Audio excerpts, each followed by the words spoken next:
আসসালামু আলাইকুম। শুনছেন সংবাদ শিরোনাম। আশুগঞ্জের তাজপুরের খন্দকার বাড়িতে শীতকালীন প্রীতি ক্রিকেট ম্যাচ অনুষ্ঠিত। এখন শুনবেন বিস্তারিত। ব্রাহ্মণবাড়িয়ার আশুগঞ্জ উপজেলার দুর্গাপুর ইউনিয়নের তাজপুর গ্রামে তাজপুর খন্দকার বাড়িতে শীতকালীন প্রীতি ক্রিকেট ম্যাচ অনুষ্ঠিত হয়েছে।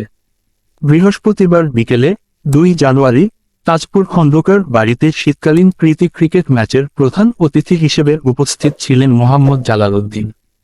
অনুষ্ঠানের বিশেষ অতিথি হিসেবে উপস্থিত ছিলেন মোহাম্মদ জাব্বার মিয়া, মোহাম্মদ রিয়াজাতুল্লাহ, মোহাম্মদ সেরিন মিয়া, মোহাম্মদ দুলাল মিয়া, মোহাম্মদ হেবজু মিয়া, মোহাম্মদ হাবিব মিয়া, মোহাম্মদ ফরিদ মিয়া, মোহাম্মদ মুসা মিয়া, মোহাম্মদ শহীদ মিয়া, মোহাম্মদ হাবিবুল্লাহ, মোহাম্মদ শফিউল্লাহ, মোহাম্মদ বাচ্চু মিয়া, মোহাম্মদ শাহজাহান মিয়া, মোহাম্মদ শামসু মিয়া, মোহাম্মদ ওমর ফারুক, মোহাম্মদ আফজাল উদ্দিন, মোহাম্মদ আবু জান মিয়া, মোহাম্মদ হোসেন মিয়া সহ তাজপুর খন্দকার বাড়ির গণ্যমান্য ব্যক্তিবর্গ।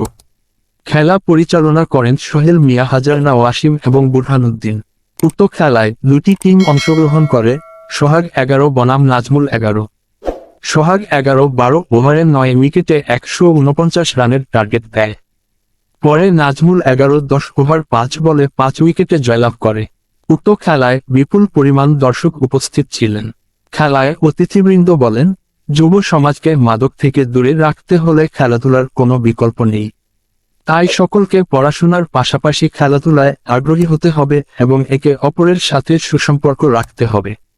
পাশাপাশি সমাজের ভালো কাজের সাথে সম্পৃক্ত থাকলেই যুব সমাজ এগিয়ে যাবে।